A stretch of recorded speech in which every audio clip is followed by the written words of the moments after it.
My name is Sam, and today I'm going to read another chapter of my book. It's not first, not second, not third, not fourth, but the fifth part of me reading my book. So it's chapter 5, and as you can see, I'm in a new environment. As you can see, I bet you could hear it actually, as well as some birds singing outside and wind blowing on the curtains. So it's a little bit of nature oxygen in my videos. I hope you don't mind. I kind of like it. And people from nature ASMR. Let's start. It is a known fact that the gardens interior are perfect. Elegant and gentle, they stood strong during the war and stayed that way throughout the years with a lack of care. The most beautiful gardens are the result of centuries of knowledge. Of course, her father taught her about Batesian gardens, full of green trees and flowers, all year long, about unusual birds and creatures. But in Crelon, all she could hope for were crows, oaks, and roses. The most gorgeous part of the country were endless fields disappearing into the horizon and forests guarding the walls of the castle. Inspired by worldwide gardens, she wanted to create her own place, full of cherry blossoms and peonies. A little Etheria placed in the middle of Crelonian dullness. Luckily, she had the right to do whatever she pleased, as long as her husband agreed with it. The problem was she had no knowledge, and just zoning out the spaces seemed a task for those with experience. They found people who wanted to work for the royal court and assigned them to control the process. They became the voice of her requests, delivering them to workers and royals all around the Underhall. Would you like it to resemble a Therian garden? I can combine plants from around the world, maybe plant some trees, Benoit suggested once they were left alone in her room. The castle seemed to be asleep, as the sun was still low.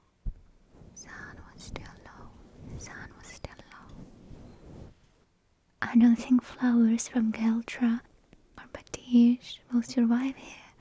It's a good idea, though, she answered, picking up the book from the bedside table.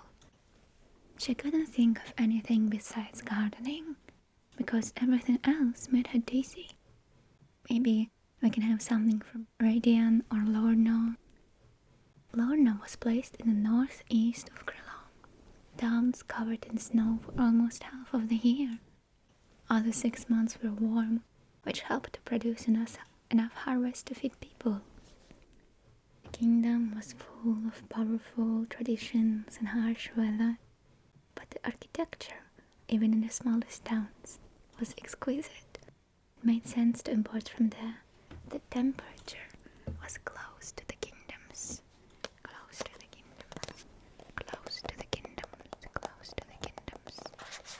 Maybe from Lorna. Don't think Radian ones differ from ours much. And from home, please. Peonies, cherry blossoms, she said excitedly. Please.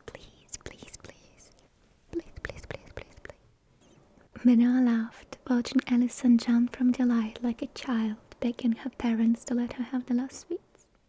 Eyes sparkling, excitement and joy pouring from them.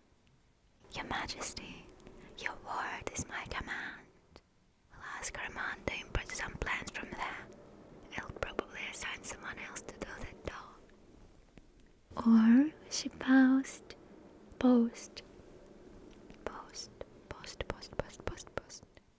making her best expression of Armand. He'll be too preoccupied with his job to see a different view from the castle's windows. Armand was a fine line between Edward's cruelty and Alison's detachment. Dangerous as he was, his presence never provided comfort, but his disagreement with the king's cruelest decisions allowed trust to appear between them, and it was something the most of the Underhall inhabitants presented admirability to Edward, and was never harsh. Benoit's touch distracted her from thoughts. It was the only thought touch she could stand without feeling uncomfortable or burned. Are you okay? Are you okay? Are you okay? Are you okay? Are you okay? Okay. Perfect. She smiled, looking down at the beautiful pictures on her lap. Maybe we can add something from Erica. The man nodded, the gaze not wavering from Alison's face. In that case, we should definitely talk with our mom. End of the scene. It's very windy. And if I close the windows, I'll probably boil from the temperature. So yeah, I don't know, I like the wind sounds, rain sounds, nature sounds, birds singing. Hope I like it too. After leaving her in the room, he walked back to the tower. The latest news from Akenfair was disturbing.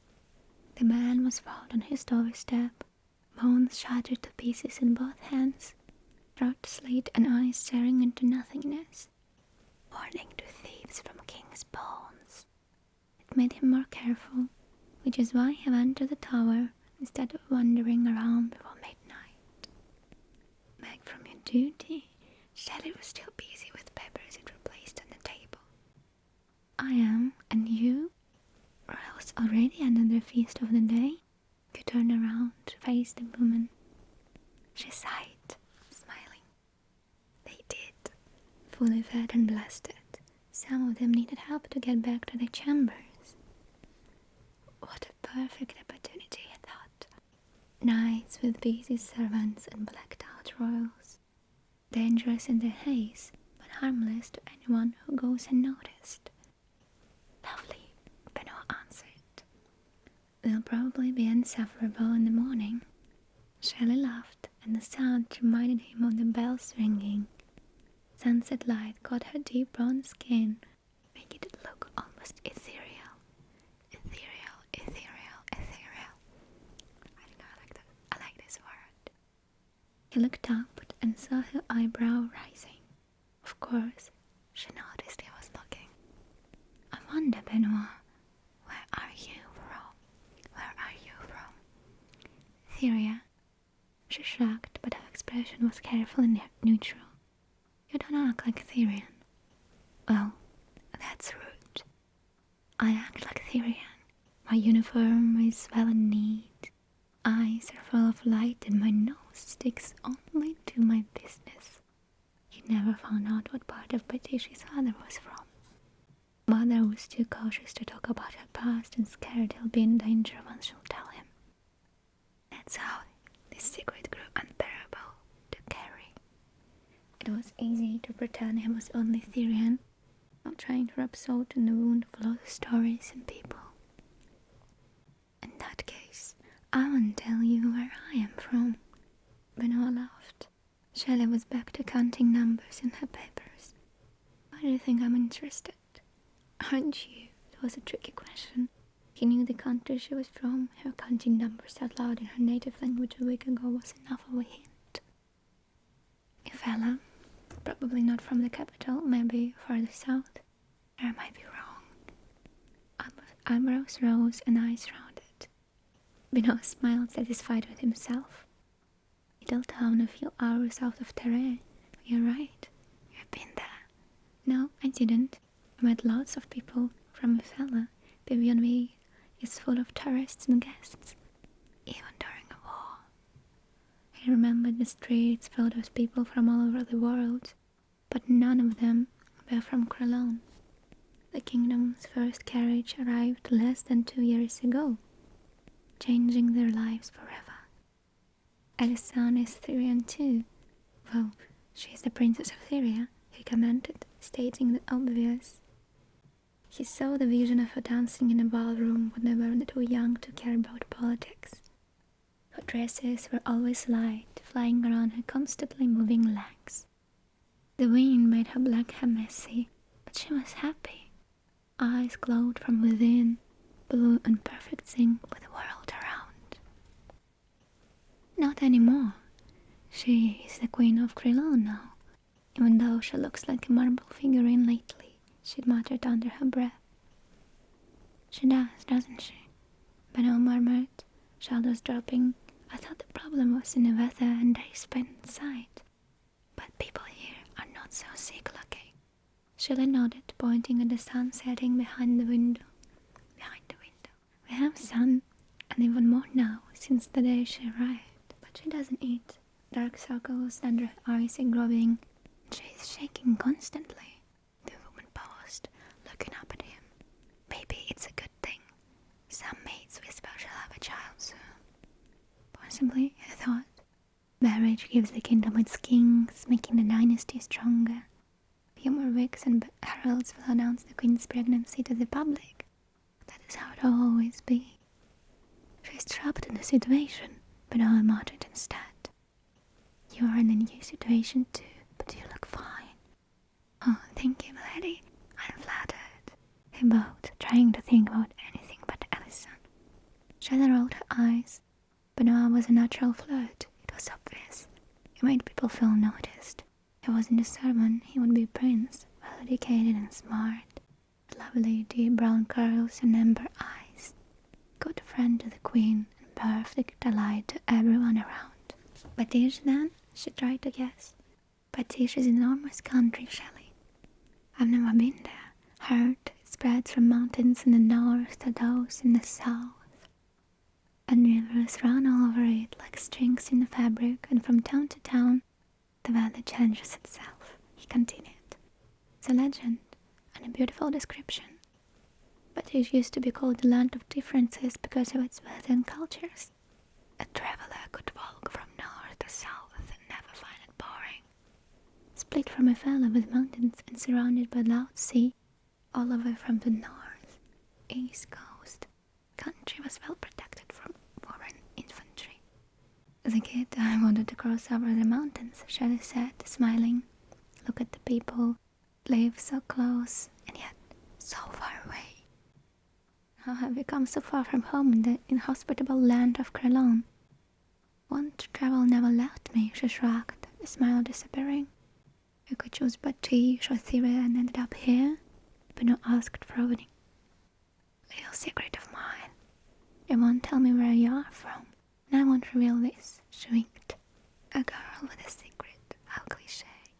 People with secrets protect them fiercely, even if the knowledge they keep to themselves means nothing to others. Beno fidgeted with a little pin, trying to decide if it was worth it. And if I tell you you're not wrong. Petition, he nodded. There were over a dozen cultures in the country, different languages and traditions he had never learned about. If she asked where exactly his father was from, there would be no answer. Perhaps even his mother didn't know.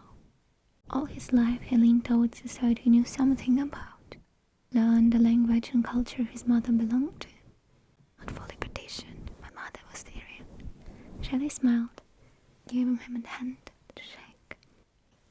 It's nice to meet someone from the other side of the mountains.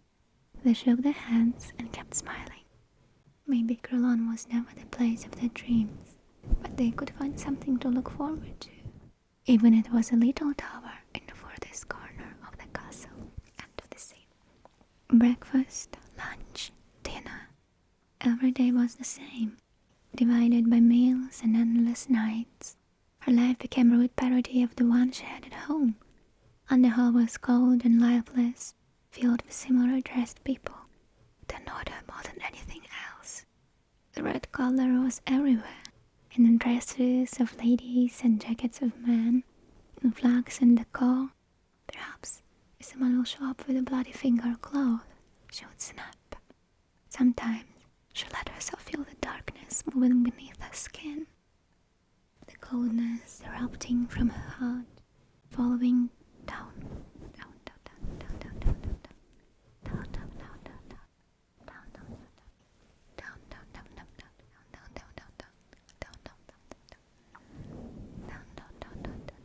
to the tips of her fingers. Every touch burned and every breath hurt.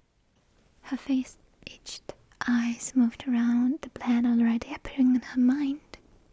She never allowed it to show. Her appearance was a perfect mask. A beautiful face with lovely childish waves of ink. She hurt and ached, but people never noticed the power beneath it. They've underestimated her from childhood, thinking her only way to survive was to marry well or stay in theory under the wing of her father. She didn't want to disappoint, to ruin the perfect picture they created for themselves.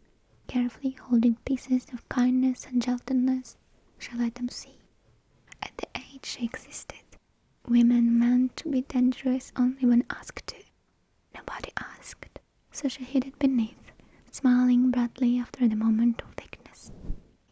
More days came by, making her anxious. When she was younger, nannies never told her about the miracle of pregnancy, how colonial people loved to call that, or wedding night and nights after that, about her duty to satisfy her husband's needs and serve the higher purpose of the kingdom and plan. Edward never asked, but she learned more from the books and people's whispers. Dreams came and went, leaving the feeling of burning behind.